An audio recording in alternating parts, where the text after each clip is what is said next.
Hey guys! Today we're going to be learning how to crochet leg warmers. This pattern happens to be one of my most popular patterns to date, so I am so excited to finally bring a video tutorial for all of you who have been asking for one. So for today's tutorial, we're going to make this pair of crochet leg warmers, and the really great thing about these is it is super simple to resize, so I will explain how to do that later. For today's tutorial, I'm going to be using Paint Box yarns, 100% wool worsted. It is a medium weight yarn, a 5mm hook, a pair of scissors, and you don't need stitch markers, but they might make things a little bit easier when you're working your first few rows, but I will explain that later. So today I'm using Paint Box yarns wool worsted, but in the original pattern I used Lion Brand's Fisherman's Wool. These are both 100% wool, both medium weight yarns, and they're both perfect for this project. The one thing I really love about Lion Brand's Fisherman's Wool is that you only need one skein to make a pair of these leg warmers, and there was quite a bit left over, so I don't think that you could make a second pair, but you do have the option to make them longer without having to buy more yarn. If you choose to use this yarn, you will need two.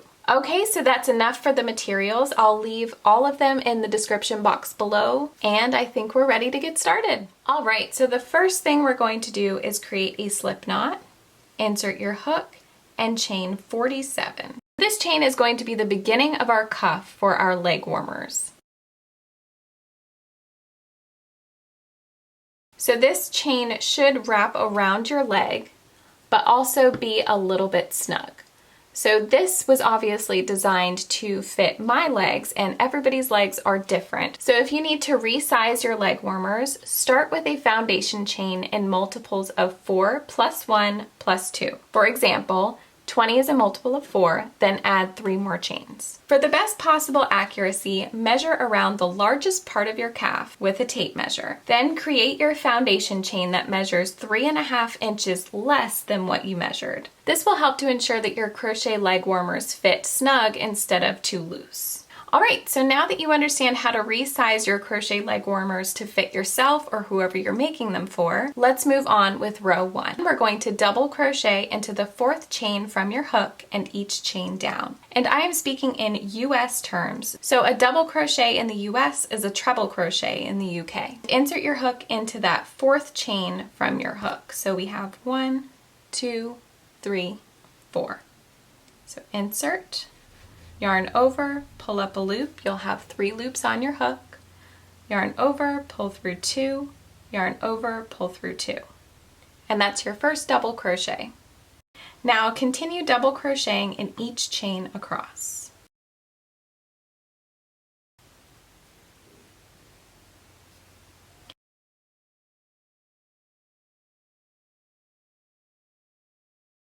Alright, so now we've reached the end of row 1 and we have a full row of all double crochet. So now what we're going to do is fold our work in half. So just grab the beginning part of your row and fold it in half. And now you're going to slip stitch into that chain 3 because the chain 3 at the beginning counts as a stitch. So here you can see our chain 3. We have 1, 2, and 3, and we're going to slip stitch to that top chain 3. And you want to make sure that your work is all facing the same direction. So this is all the front side of your work, and then on the inside you have the back side. And so you're going to have this little gap right here, but you can use your tapestry needle at the end to sew these together. Now from this point forward, we're going to be working in the round. So for round 2, we're going to chain 3, 1, 2, 3, and remember that this chain 3 counts as a double crochet. And next we're going to front post double crochet into the next stitch. So we won't be touching this chain 3 from the bottom. We're going to front post double crochet around this one here. So to create a front post double crochet, we're going to insert our hook in between these 2 stitches here. So this is our chain 3 and this is our first actual double crochet. So we'll insert our hook in, behind the double crochet, and through the other side. And now you're going to double crochet as normal, so that's yarn over, pull through, yarn over, pull through 2, yarn over, pull through 2. And that's your first front post double crochet. Now for the next stitch, we're going to back post double crochet. And so that's the same thing, just doing the opposite. So we're going to yarn over and insert your hook from the back of the work to the front of the work. Go over that post and back through the other side. So it looks like this. So you're pushing it to the back and then double crochet.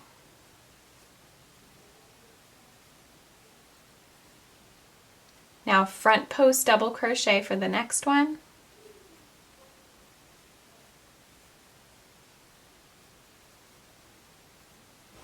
And back post double crochet for the next.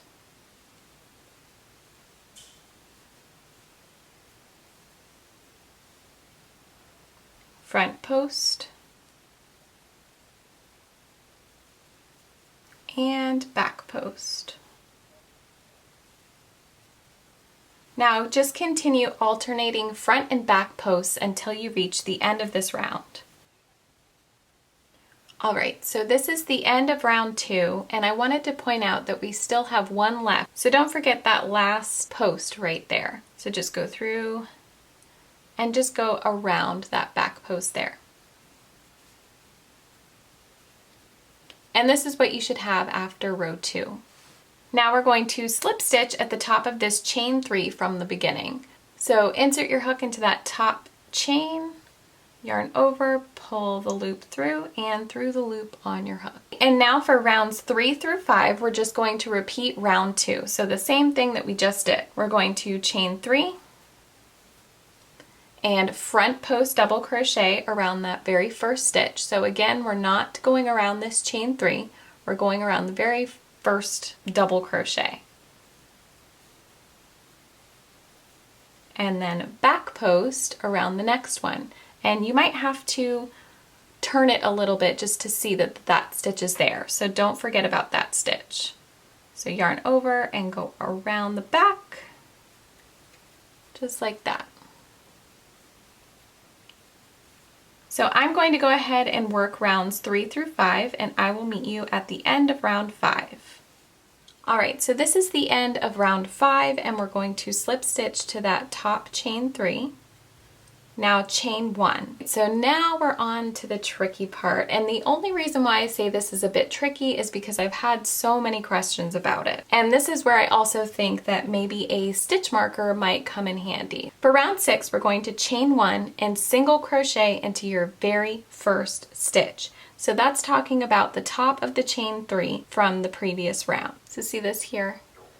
This is where we're going to single crochet.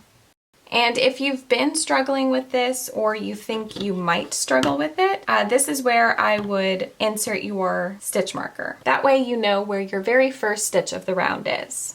Now we're going to single crochet in the back loop only of each stitch around. And I think this is also where people might be getting confused, is this very first stitch is right here. So this, see how clearly we can see the V-stitch here? Well, this is actually your first stitch here. It's just really hard to see because of the previous chain 3. So don't forget to insert your hook there, and we're going to insert into that back loop only. So now yarn over, pull up a loop, yarn over, pull through 2, and that is your single crochet. Now we're going to single crochet into the back loop only of each stitch across.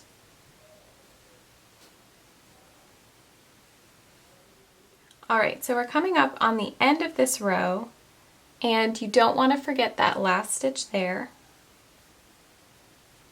I actually just realized that I never told you how many stitches we have in each round. So you should have 45 stitches in each round. So once you single crochet into that last stitch, we're going to remove our stitch marker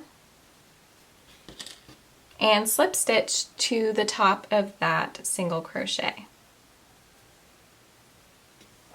And you should see this ridge around your cuff. Because we were single crocheting into the back loop only, this here is all the front loops that we skipped over, and that'll be important for the next step. Now for round 7, we're going to chain 3. So 1, 2, 3, And again, if you need your stitch marker, go ahead and mark that top chain of your chain 3 because that's our first stitch of the round. Now we're going to skip the very first stitch, which is this single crochet at the base of the chain, and double crochet into the front loop of the double crochet in the row below the next single crochet. And that sounds super confusing, so let me clear that up. These are the front loops that we skipped over, like I just said. So we're going to skip this first single crochet and double crochet into this front loop here. So into the loop under the second single crochet of that round. So we're going up and double crocheting. Just like that. So you should see this loop being pulled up here. And now we're going to double crochet into each of the next 3 single crochet.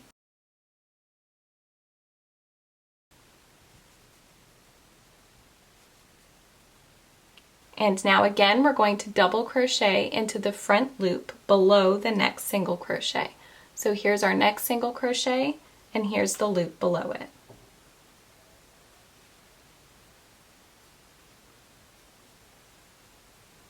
And then double crochet into each of the next 3 single crochet.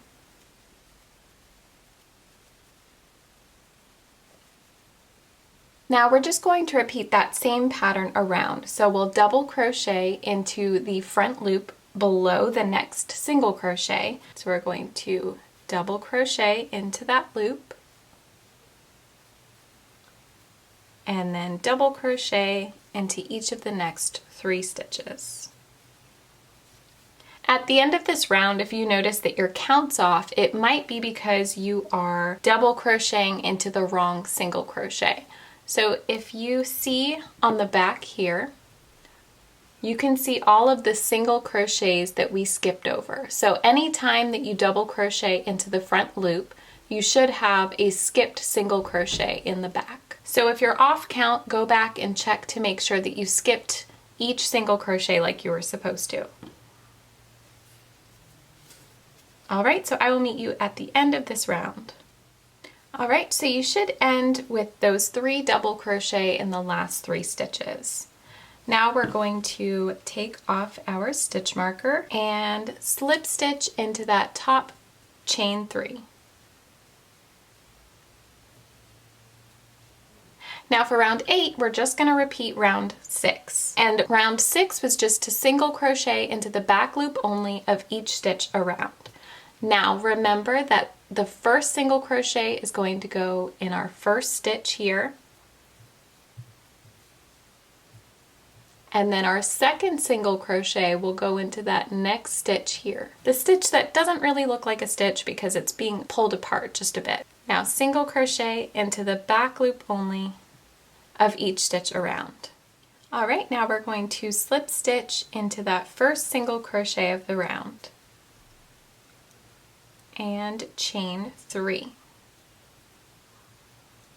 Now we're generally going to repeat the same thing that we did in round 7, but we're just going to do a different pattern. So for round 9, we're going to chain 3, then skip the first single crochet and double crochet into each of the next 2 single crochet. So skip this one here and double crochet into each of the next 2 stitches.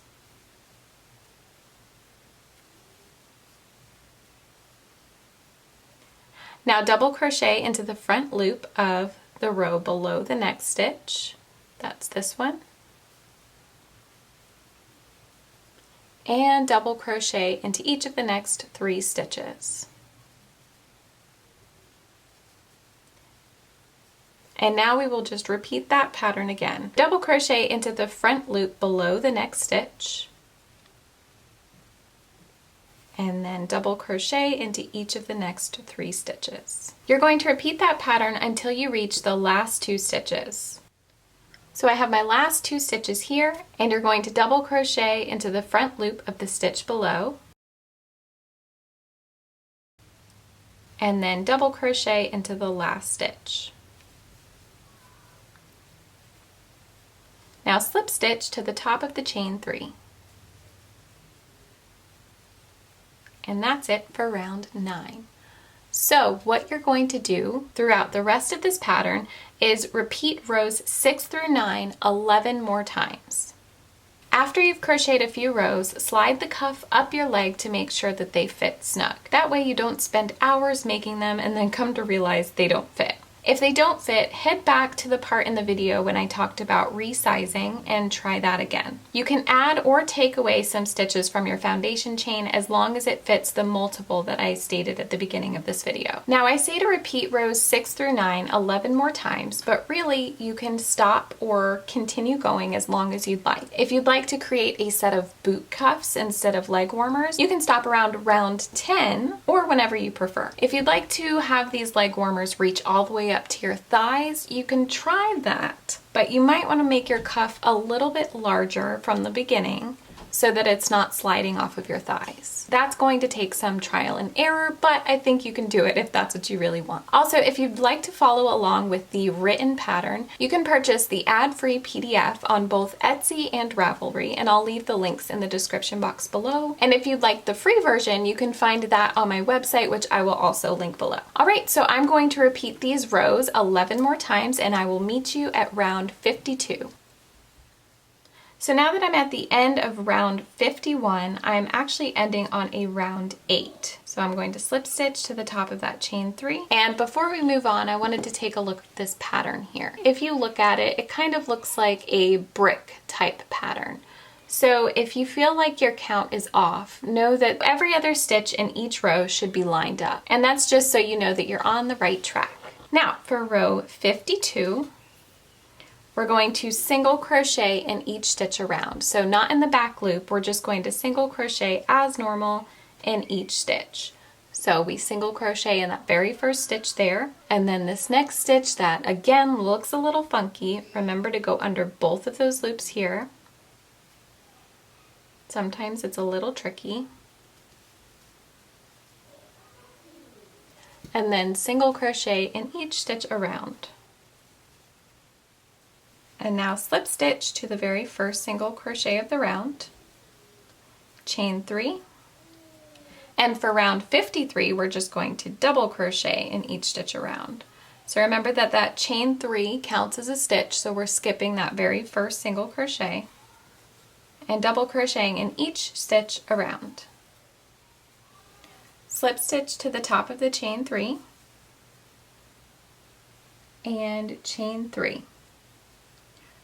So now we're going to repeat the same thing that we did with the beginning cuff and create our end cuff by working through the posts. To do that, we're going to chain 3 and then front post double crochet into that next stitch. So this is our chain 3, we're not going to touch that. We're going to insert our hook to the back and out the front of the next double crochet post and double crochet. And now back post double crochet into the next. So we're going through the back to the front and pushing that double crochet back. And so you're just going to front post double crochet, back post double crochet all the way around. So you should end the round with a back post double crochet and then slip stitch to the top of that chain 3. Now for rounds 55 through 57, so the next 3 rounds, we're going to repeat round 54. So that's just front post double crochet, back post double crochet, all the way around. Now go ahead and tie off your work, weave in your ends, and then make yourself a second one. That way you have a pair. So this is what your finished leg warmer should look like. We have this cuff so that it's nice and snug around your leg. It's pretty stretchy, so that's why we wanted to make sure that we made it a couple inches shorter than the measurement around our calf. And you can wear these with or without leggings. I always wear them with leggings because they're so cozy that in the wintertime, when it's 20 degrees outside, it makes me sweat. So if you live up north, definitely get the 100% cotton because it will keep those legs nice and toasty. Also, don't forget to weave in this end at the bottom and just sew it together because this is where we had our first row and then connected it. So this part is not together. Also, a few people were wondering what my seam looked like. So right here you can see the seam. It's a pretty straight line. It doesn't really go diagonal at all. It's just a straight line for this seam and not very noticeable at all. And that, my friends, is how you crochet leg warmers. Thank you so much for hanging out with me today. If you enjoyed this tutorial on how to crochet leg warmers, I would love for you to give this video a thumbs up and consider subscribing if you'd like to hear more crochet tips, see more patterns. And speaking of that, if you love crochet to no end like I do, I've put together this new project called the Limitless Crochet Everyday Project. With this project, you will truly learn how the possibilities of crochet are endless. It's completely free. All you have to do is sign up to receive the emails and you're off to learning. If you're interested in that, I will leave a link in the description box below. Thanks for watching, and I'll see you next time.